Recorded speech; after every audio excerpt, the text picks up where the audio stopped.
Tra le città d'arte del Veneto, nonostante la generale sofferenza del settore turistico, Vicenza è la destinazione che nel 2020 perde di meno. A dirlo i dati dell'Ufficio Statistica Regionale, che rilevano per Vicenza e Padova il meno 57% di presenze rispetto a Treviso, Verona e addirittura Venezia con il meno 72,5%.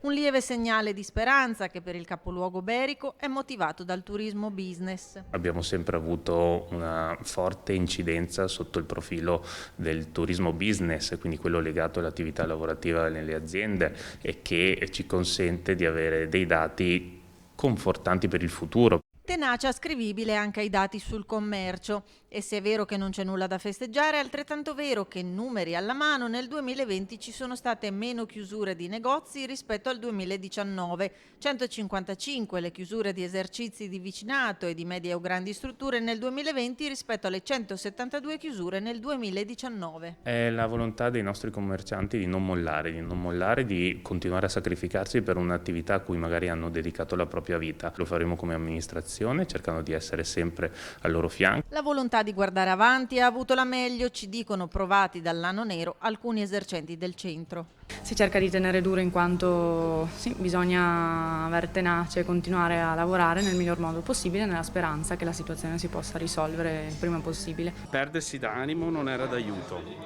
Ci siamo parlati con molti colleghi e abbiamo detto o si va avanti o si chiude tutti. Quindi diciamo che la forza nostra è quella di dire anche nel male bisogna andare avanti.